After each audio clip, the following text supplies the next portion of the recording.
অপরপর দ্বিতীয় সন্তান নিয়ে লাইভে আসলেন এবার বুবলি।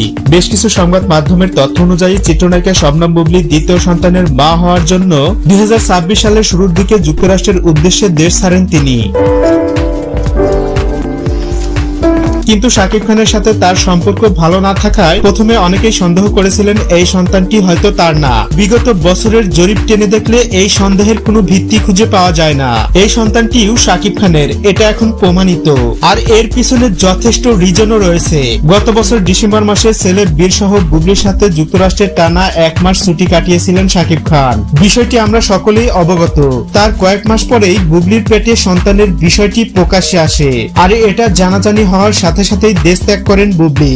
এখন সব ঘটনা একদম পানির মতো পরিষ্কার, কারণ ঈদ উল ফিতরের মতো এত বড় উৎসবেও বুবলি প্রকাশ্যে আসেনি। কিছু রিউমার অনুযায়ী জানা গেছে অলরেডি তার কন্যা সন্তান হয়েছে, বাট এটা অফিসিয়াল ভাবে বুবলির তরফ থেকে বলা হয়নি।